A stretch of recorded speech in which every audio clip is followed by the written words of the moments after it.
가산제일교회 성도 여러분, 안녕하세요. 성경 통독 가이드. 오늘은 창세기 25장부터 36장까지를 함께 살펴볼 텐데요. 한 남자의 정말 파란만장한 인생 이야기, 바로 야곱의 여정을 따라가 보겠습니다. 네, 바로 이 질문이 오늘 우리가 읽을 본문의 핵심이라고 할 수 있습니다. 아니, 어떻게 이런 사람을? 쉽잖아요? 그런데 이 질문에 대한 답을 찾아가는 과정에서 우리를 향한 하나님의 놀라운 은혜와 계획을 발견하게 될 겁니다. 자, 그럼 이야기 속으로 한번 들어가 보시죠. 야곱 이야기의 시작은요, 안타깝게도 평화로운 가정이 아닙니다. 쌍둥이 형제, 에서와 야곱 사이에 아주 극심한 갈등, 그 한복판에서 이야기가 시작돼요. 아버지는 활동적이고 남자다운 사냥꾼 에서를 편애했고요. 어머니 리브가는 조용히 집에 머물던 야곱을 더 아꼈습니다. 이 부모의 편애가 태어날 때부터 이미 경쟁자였던 두 아들 사이의 갈등에 기름을 부은 셈이죠. 그런데 말이죠. 참 놀랍게도 이 아이들이 태어나기도 전에 하나님께서는 이미 선포하셨습니다. 세상의 질서나 상식과는 완전히 반대로 큰 자가 어린 자를 섬기게 될 것이다. 하나님의 선택은 인간의 기준을 뛰어넘는다는 걸 처음부터 보여주시는 거죠. 결국 사건이 터집니다. 팥죽 한 그릇에 장자의 명분을 가볍게 팔아버린 에서, 그리고 그 기회를 놓치지 않고 어머니와 함께 계략을 꾸며 눈먼 아버지를 속이고 축복을 가로챈 야곱. 이 인간적인 속임수를 통해 하나님의 예언이 이루어지는 과정이 참 아이러니하죠.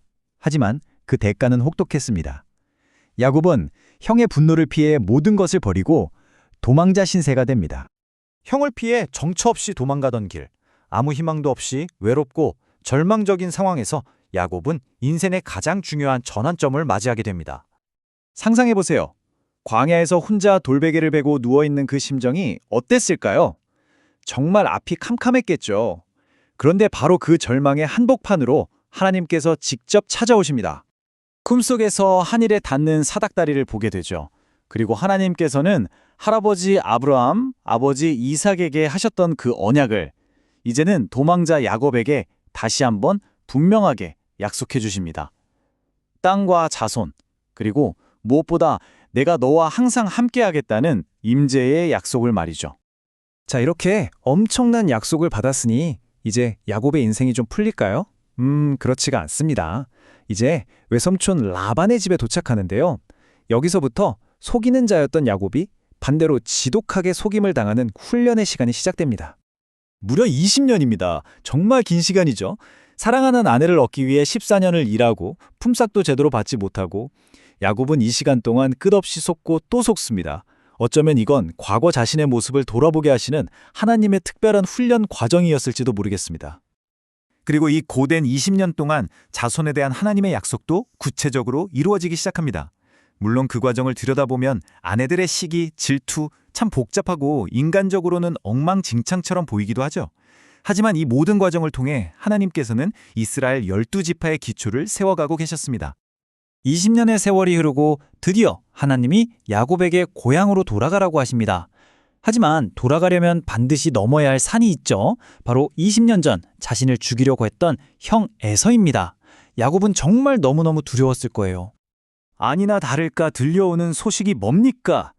형 에서가 400명이나 되는 사람을 이끌고 자기를 향해 오고 있다는 거예요. 이제 정말 죽었구나, 끝이구나 생각했을지도 모릅니다. 바로 그 절체절명의 방, 야곱은 인생을 건 만남을 갖게 됩니다. 그는 야복강 나루터에서 밤이 새도록 정체 모를 존재와 씨름을 합니다. 그리고는 내게 축복하지 아니하면 가게 하지 아니하겠나이다 라고 외치며 필사적으로 매달리죠. 결국 그는 환도뼈가 부러져 평생 다리를 절게 되지만 그 상처와 함께 이스라엘이라는 새로운 이름을 선물 받습니다. 이게 정말 중요한 포인트입니다. 발꿈치를 잡다, 속이는 자라는 뜻의 야곱에서 하나님과 겨루어 이겼다는 뜻의 이스라엘로, 이제 그는 더 이상 문제 앞에서 잔꾀를 부리며 도망치는 사람이 아니라 하나님을 끝까지 붙들고 씨름하는 사람이 된 겁니다. 정체성이 완전히 바뀐 거죠. 자, 이렇게 새로운 이름, 새로운 정체성을 얻은 야곱, 아니 이제 이스라엘은 비로소 하나님의 언약을 이어갈 가문의 리더로 설 준비를 마치게 됩니다. 두려워했던 형과의 만남이 놀랍게도 눈물의 화해로 끝나죠.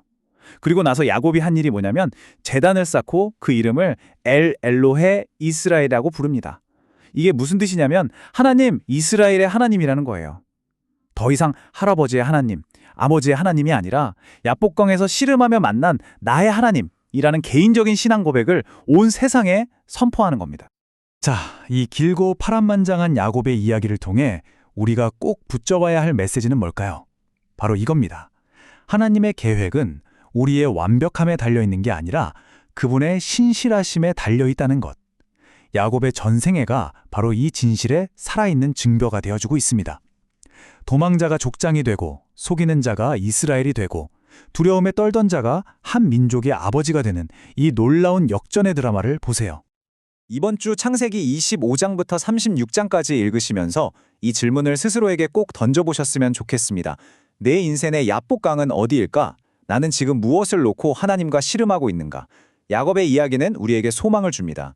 우리가 가장 힘들게 버티고 씨름하는 바로 그 자리가 하나님께서 우리를 만나주시고 우리에게 새로운 이름과 사명을 주시는 축복의 장소가 될 수 있다는 것을요. 이번 한 주도 말씀을 통해 나의 하나님을 깊이 만나는 시간 되시기를 축복합니다.